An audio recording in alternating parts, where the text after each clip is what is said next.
Bab 20.2, Penawaran, 1. Diunggah oleh Baca Suara. Jangan lupa like dan subscribe, agar kami makin semangat upload lebih banyak. Tapi apa alasan pria itu melakukan hal seperti ini? Bukan hal yang aneh bagi seseorang untuk mengambil kenang-kenangan dari rekan mereka yang sudah meninggal untuk memperingatinya dan menyimpannya di perbendaharaan mereka. Vermont sepertinya bukan tipe orang yang suka sembrono, tapi sekali lagi, Eugene juga tidak pernah menyangka Vermont akan mengambil lebih dari 10 istri setelah kembali dari Devil Dome. Itu adalah bukti, jika ada, waktu itu mengubah orang. Tapi jika mereka benar-benar ingin memperingatiku, mereka seharusnya membunuh semua Raja Iblis.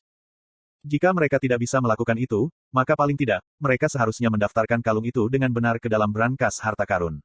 Sambil merasakan campuran kompleks antara ketidakpuasan dan keraguan, Eugene menganggukkan kepalanya untuk menunjukkan bahwa dia mengerti. Kalau begitu, bolehkah aku mengambil kalung ini? Kalung itu sama sekali tidak berharga. Apa kau yakin masih menginginkannya? Untuk beberapa alasan, itu hanya memanggilku. Ya, kurasa ada saat-saat ketika item melakukan itu. Petik 2. Anak-anak sering tertarik pada hal-hal yang aneh. Bahkan Gillette dulu mengumpulkan koin-koin tua ketika dia masih kecil. Apakah kamu selalu menyukai barang antik seperti itu? Gillette bertanya dengan rasa ingin tahu. Eugene berkata, saya tidak membenci mereka, tetapi saya hanya menemukan kalung ini sangat menarik. Ya, jika kamu benar-benar menginginkannya, kamu boleh menyimpannya. Terima kasih banyak. Sambil menyeringai, Eugene segera menggantungkan kalung itu di lehernya sebelum kembali menatap Gillette. Ketika Gillette ketahuan menatap Eugene, dia batuk pelan dan bangkit dari tempat duduknya. Eugene, aku memanggilmu ke sini untuk memberimu kalung itu, tapi ada satu alasan lagi juga. Alasan apa itu, Pak? Alih-alih langsung menjawab, Gillette berjalan mendekat dan duduk di kursi di seberang Eugene. Kemudian dia mengambil cangkir teh dan mulai memainkannya seolah-olah mencoba memilah-milah pikirannya. Ini mungkin tampak tiba-tiba, tapi aku punya tawaran untukmu. Bukannya tidak menyenangkan, dan faktanya, tawaran ini demi masa depanmu. Tidak mungkin, pikir Eugene, alisnya berkedut frustrasi pada langkah terhenti dari kata-kata Gillette. Tawaran tentang masa depannya. Dalam situasi seperti itu, untuk tawaran yang diucapkan seperti itu, hanya ada beberapa opsi tentang tawaran itu. Eugene, apakah kamu? Tuan Patriark, Eugene memotongnya. Gillette berhenti di tengah kalimat dan memiringkan kepalanya dengan rasa ingin tahu. Eugene melanjutkan, Ciel baik dan imut, tapi aku tidak ingin mulai berpikir tentang pernikahan secepat ini. Eugene yakin bahwa ini tentang melibatkannya dengan Ciel. Jika dia memikirkannya, hal-hal tampak sedikit aneh sejak awal. Bahkan setelah Eugene meninggalkan saudara kembarnya dalam keadaan seperti itu, Ciel masih datang mencarinya keesokan harinya dengan senyum di wajahnya, dan sejak itu, dia menempel di sisinya seperti kutu yang mengganggu. Juga, sebelum upacara kelanjutan garis darah, Ciel telah bertindak sangat ramah kepada Eugene sehingga terasa tidak menyenangkan. Dan dia terus mengoceh omong kosong tentang bagaimana dia harus memanggilnya, kakak, hanya karena dia beberapa bulan lebih tua darinya. Aku bertanya-tanya mengapa dia terus membicarakan itu, jadi dia sudah mencoba menempatkanku di tempatku sebagai calon permaisurinya. 1. Itu pasti. Dan ada apa dengan perilakunya di labirin? Dia benar-benar terkikik saat melihat kakaknya dipukuli oleh Minotaur. Dia juga duduk di sampingku saat itu. Rasanya seperti ada saat-saat di mana Ciel secara halus mencegah Dezra mendekatinya. Mengingat semua saat dia bertemu dengan Ciel sejak tiba di perkebunan utama, Eugene merasa semakin yakin dengan kecurigaannya. Itu mungkin tidak direncanakan seperti itu sejak awal, tetapi setelah si kembar berjalan untuk berkelahi, mereka pasti memutuskan untuk menjebaknya dalam perjodohan setelah melihat hasil duel mereka. Tidak heran, jadi itu sebabnya dia bersedia memberiku senjata dari brankas harta karun mereka. Mereka bermaksud mengikat saya ke keluarga utama dengan melibatkan saya ke Ciel. Bagaimana mereka bisa membuat skema yang begitu mengerikan sementara secara lahiriah masih memperlakukannya dengan begitu sopan? Jika itu untuk mencapai tujuan mereka, apakah mereka bahkan rela mengorbankan masa depan putri mereka? Untuk dapat menyembunyikan niat jahat mereka sedemikian rupa, seperti yang diharapkan dari keturunan Vermont. Tidak, bahkan Vermont tidak akan membungkuk serendah ini. Di dalam kepala Eugene, citra Gillette mengalami transformasi yang cepat. Eugene terus mencoba memaafkan dirinya sendiri, lagi pula, aku terlalu muda untuk berpikir tentang pernikahan. Aku juga perlu mendapatkan izin ayahku, dan bahkan jika ayahku mengizinkannya, aku tidak ingin menikah dengan Ciel. Tunggu, Gillette, yang telah mendengarkan pidato Eugene dengan kaget, tiba-tiba mengangkat tangannya. Eugene, saya pikir Anda mungkin salah paham tentang sesuatu. Aku tidak memanggilmu ke sini dengan maksud untuk melibatkanmu dengan Ciel.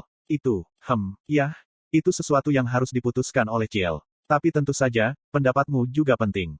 Sebenarnya, dia benar-benar berpikir bahwa itu adalah ide yang bagus, tetapi Gillette tidak memiliki niat sedikit pun untuk memaksa salah satu dari mereka melakukan pengaturan seperti itu. Apakah begitu? Eugene tersedak kata-kata ini ketika dia merasa wajahnya terbakar merah karena malu. Sepertinya dia benar-benar memasukkan kakinya ke mulutnya kali ini. Aku memanggilmu ke sini karena aku ingin menawarkan untuk mengadopsimu. Konten iklan. Hah? Eugene mengira dia terkejut sebelumnya, tetapi tindak lanjut Gillette bahkan lebih mengejutkan. Jadi mereka memiliki metode yang tersedia untuk mereka. Eugene mendapatkan alasan mereka untuk tawaran adopsi mereka, tetapi pada saat yang sama, dia ingin melompat keluar jendela karena malu. Dia ingin merobek mulutnya sendiri karena mengakui bahwa dia tidak ingin menikahi seorang anak berusia 13 tahun. Tidak, lebih dari itu, dia ingin menghancurkan kepalanya sendiri karena berpikir bahwa dia akan bertunangan dengan seorang gadis berusia 13 tahun. Aku pasti sudah gila. Setelah harus bertingkah seperti anak kecil, sepertinya pikirannya entah bagaimana menjadi seperti anak kecil. Sebuah adopsi. Ini semua terlalu mendadak, gumam Eugene dengan bingung. Tapi tidak tiba-tiba seperti pertunangan, kan? Gillette menggoda dengan seringai. Aku minta maaf karena mendapatkan ide yang salah. Tapi apakah kamu benar-benar membenci gagasan untuk menikah dengan Ciel? Dari caramu berbicara tentang dia, sepertinya kamu tidak sepenuhnya menentang gagasan itu. Tidak, saya membencinya. Gillette memasang ekspresi kecewa, tetapi dia segera membiarkannya jatuh dan terus berbicara. Mengesampingkan pembicaraan pertunangan ini, apa pendapatmu tentang diadopsi? Eugene ragu-ragu, tapi, ayahku menungguku di Gidol. Jika Anda mau, saya akan mengundang Gerhard untuk tinggal di perkebunan utama juga. Jadi aku akan punya dua ayah. Betul sekali, tapi ayah kandungmu adalah, dan akan selalu, Gerhard. Kalau begitu aku tidak yakin apa gunanya aku diadopsi. Tidak perlu terlalu memikirkannya, Gillette tersenyum tipis sambil mengambil cangkir tehnya. Ini hanya untuk membawa keluarga Anda ke dalam kelompok yang sama dengan keluarga utama. Meskipun secara nominal, saya akan menjadi ayah angkat Anda, itu tidak berarti Anda harus memperlakukan saya sebagai ayah kandung Anda. Tentu saja, itu hanya jika Anda menyetujui adopsi. Petik 2. Aku merasa ini akan sangat menyusahkan ayahku, Eugene mengakui. Saya mungkin akan memiliki banyak hal yang harus saya bicarakan dengan Gerhard, tetapi Eugene, saya juga seorang ayah dari 3 anak. Saya tidak mencoba untuk mencuri putra Gerhard darinya. Meskipun saya belum pernah bertemu Gerhard, saya berjanji untuk menghormatinya seolah-olah dia adalah kakak laki-laki saya. Eugene mengerutkan kening, apakah itu berarti, jika saya menolak, Patriark tidak akan menunjukkan rasa hormat kepada ayah saya? Tidak mungkin, Gillette tertawa terbahak-bahak mendengar pertanyaan yang begitu berani.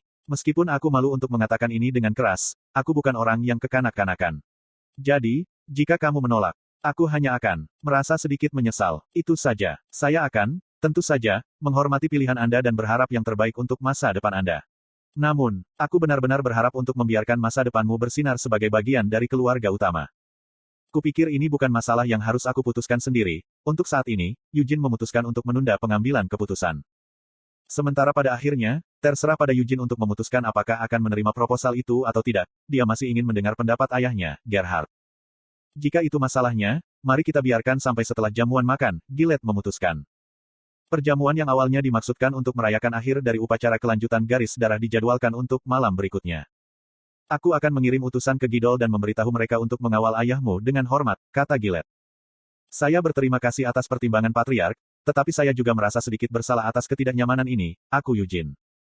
Jangan katakan itu. Anda tidak berutang apapun kepada saya. Anda telah membuktikan diri Anda sebagai anak yang paling menonjol dalam upacara kelanjutan garis darah tahun ini. Akan menjadi urusan yang menyedihkan jika ayahmu tidak bisa bersama putranya selama momen perayaan dan kejayaanmu. Terima kasih banyak. Tanpa menunjukkan keraguan lebih lanjut, Eugene menundukkan kepalanya sebagai tanda terima kasih. Dengan melakukan itu, dia juga menyembunyikan kegembiraannya. Sejujurnya, dia tertarik dengan tawaran untuk bergabung dengan keluarga utama melalui adopsi. Jika kepribadian Gerhard sama buruknya dengan keterampilan pedangnya, maka dia akan menerima diadopsi oleh Gillette tanpa ragu-ragu. Namun, Gerhard sebenarnya adalah ayah yang sangat perhatian. Sayangnya, karena kenangan kehidupan masa lalunya, Eugene tidak pernah benar-benar bisa menerima Gerhard sebagai ayahnya, tapi tetap saja, dia menyukai dan menghormati pria itu. Sebelumnya, kamu mengatakan bahwa ini akan baik untuk masa depanku juga, fokus Eugene, meletakkan cangkir teh yang telah dia minum. Apa sebenarnya yang kamu maksud dengan itu? Jika Anda diasuh dengan keluarga utama, ada banyak manfaat yang bisa Anda nikmati, bujuk Gillette Eugene, dia senang Eugene menunjukkan minat pada tawarannya. Misalnya, itu benar, bukankah kamu mengatakan bahwa tidak ada ksatria yang bisa kamu datangi untuk instruksi di Gidol? Tapi di perkebunan utama kami, Anda tidak perlu khawatir tentang itu. Lagi pula, kita memiliki banyak ksatria hebat di sini. Jika saya akan belajar dari siapapun, saya ingin belajar dari yang terbaik, tuntut Again, sambil berusaha tersenyum sepolos mungkin. Kemudian menatap lurus ke arah Gillette, dia melanjutkan berbicara, jika saya diadopsi oleh Anda, Patriark, apakah saya dapat belajar dari Anda juga? Eugene penasaran untuk melihat seberapa kuat Patriark klan Lionheart sebenarnya. 1.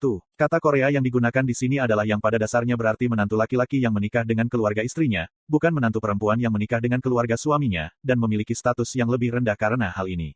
Salah satu alasan mengapa hal itu dianggap memalukan adalah bahwa dengan menikahi keluarga istrinya, sang suami melepaskan tanggung jawab dan kewajiban untuk mewariskan nama keluarganya, karena anak-anaknya akan mewarisi nama keluarga istrinya. Meskipun itu tidak berlaku dalam kasus ini, karena baik Eugene dan Ciel memiliki nama keluarga yang sama, itu masih menyiratkan bahwa Eugene akan memiliki kedudukan yang lebih rendah daripada istrinya.